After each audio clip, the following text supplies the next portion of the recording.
As musicians, it's fairly common knowledge that we're pretty harsh on ourselves.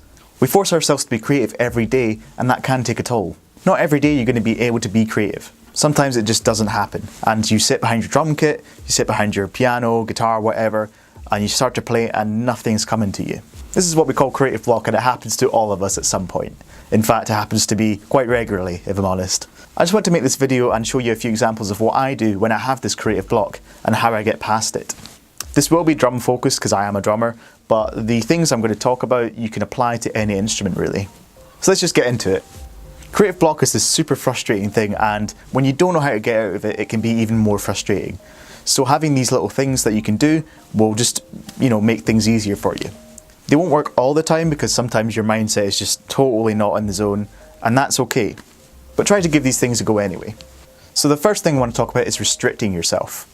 Restricting yourself and setting boundaries for your creative output is a huge tool that you should use all the time. So let's say I sat you down on a drum kit. It had 7 toms, 20 cymbals, percussion, and I told you to play something creative. You would be overwhelmed with the options and you probably wouldn't be very creative. You'd probably play something like this. I had to put that in there, I'm sorry. But if I told you to sit behind, kick, snare, hats and play something creative, you would be much more inclined to play different things that you would normally play. Because you're only focusing on those 3 elements, the kick, snare, hats, you're going to be extracting the most out of them. As well as restricting yourself physically with the amount of things that you can hit and the amount of strings you can play, etc., you should try restrict yourself musically. So what I'm talking about is, you could say to yourself, I'm going to play a drum beat, but I'm not going to put the snare drum on 2 and 4. And that immediately gives you a criteria that you must adhere to, and you're going to be a lot more creative about it. A few more examples could be, I'm only going to play the hi-hat with my foot, I'm not going to put the bass drum on 1. There's loads of, there's endless examples, but it means that you're stuck to a certain structure and that you're going to be able to be more creative within that structure rather than, again, just being overwhelmed with the options. So restricting yourself is one of the best things that you can do to get past that creative block. So the second thing I want to talk about is rearranging things. And I know as drummers, we quite like our setups and we like to have things perfect every time. But if you're willing to change your setup and mix things around, it can be a great tool to help you out. You don't have to do drastic things. You could take off a tom, add a tom, change your snare drum, reverse your hi-hats so they've got a different sound to them, add stacks, just little things like that, and it can change how you see your drum kit, and it's a fresh drum kit at that point, and it's more exciting, and it forces you to be a bit more creative because you're more inclined to, play it basically. For guitar and piano, I guess you could change the sounds on the keyboard and change different patches and have some fun and find a sound that inspires you. That's a good way. And for guitar, you can change your action, change your pedals. I know I'm not an expert, so you guys know better than me.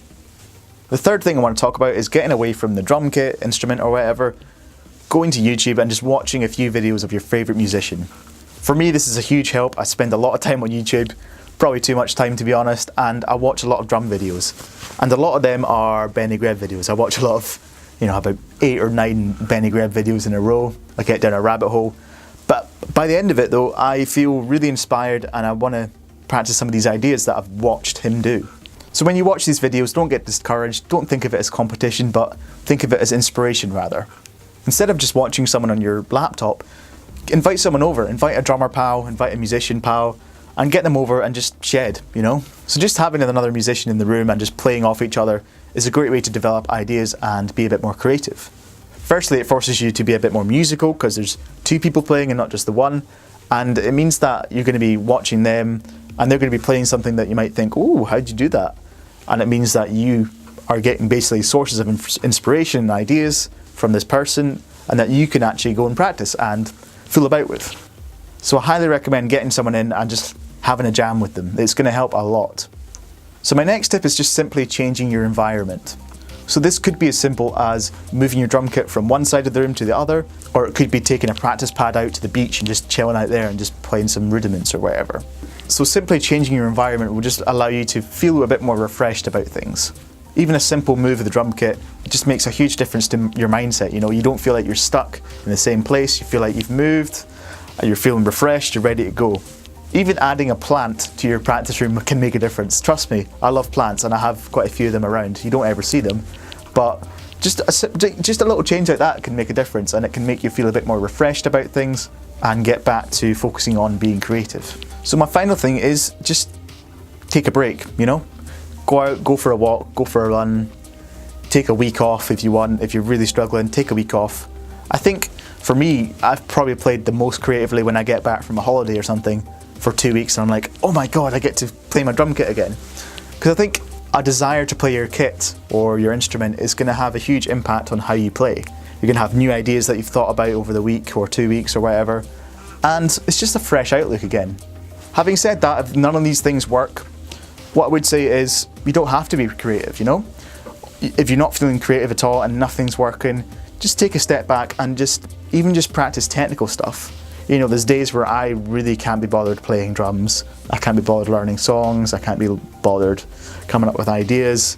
So those days I just, you know, go through the practice routine of just drilling rudiments, working on technique, and that's okay. It just means that you're still working and improving your craft, just in different ways. Improving your technical ability as well is going to allow for more creative processes in the long run, because technical ability is great, but it's only a means to an end of creative output. If you're not feeling creative, you can still work on the technical stuff, and then that'll in turn actually open up more doors creatively. Anyway, that just about wraps up the video. I hope you enjoyed and you learned a few things. If you've got any other ideas about how to get rid of creative block, leave them in the comments and let people know. If you're liking the content, there's going to be plenty more every Wednesday and Saturday, so if you feel like you're enjoying this, feel free to subscribe. That would really help me out. And like I said, I hope you enjoyed, and I'll see you in the next video. Take care.